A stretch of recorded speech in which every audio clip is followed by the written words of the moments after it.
Մարտունու կանանց համայնքային խորհուրդ հասարակական կազմակերպությունն ամփոփում է բռնի տեղահանված կանանց վերամասնագիտացման ծրագիրը, կանանց նշանակալի մասնակցությունը հետհակամարտային վերականգնմանը Հարավային Կովկասում ծրագրով համայնքում բնակվող 31 կին ձեռք է բերել նոր մասնագիտություն, հնարավորություն ստանալով հիմնելու սեփական բիզնես և ապահովելու իր ընտանիքի համար հավելյալ եկամուտ։ 31 կին վերապատրաստվեց խոհարարություն, կառուցեվ, գեղեցկության ծառայությունների, պլանավորում ենք իրենց համար նաև բիզնես դասընթացներ, մեդիագրագիտության դասընթացներ, որպեսզի կարողանան իրենց գործը առաջ տանեն։ Մասնակցել եմ վարսահարդար դասերին, մեկ հնարավորություն ավելի զարգացնելու ինձ այդ ոլորտում, նաև մատնահարդար եմ, շնորհակալ եմ, որ ուժ են տալի մեզ մեր հայրենակիցները, որ մենք ավելի առաջ նայենք և մեր բալիկների համար և մեր համայնքի համար ավելի մեզ պիտանի զգանք։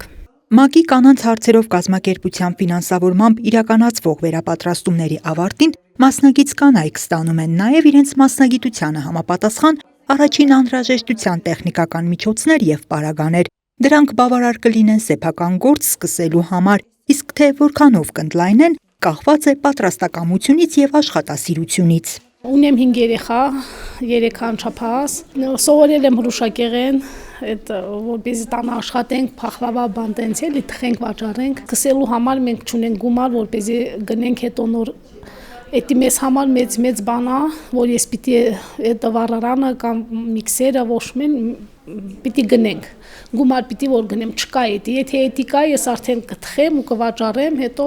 իմ համար նոր սկիզբ է էլի։ Ես հավատում եմ այս կանանց ուժին եւ հույս ունեմ, որ նրանց տնտեսական հզորացումը կօգնի համայնքի զարգացմանը։ Նրանք պետք է դառնան ավելի ինքնուրույն եւ պաշտպանված, ձեռք բերեն գործարար հմտություններ, ստեղծեն հաճախորդների բազա։ Ակնհայտ է, որ սա ճանապարհի սկիզբն է միայն։ Ծրագրին մասնակցած կանայք շարունակելու են մնալ Մարտունու կանանց համայնքային խորհուրդ հասարակական կազմակերպության շահառուներ։ Այժմ մշակվում են մեխանիզմներ, արդեն բիզնեսում նրանց առաջին քայլերը հաստատուն դարձնելու ուղղությամբ։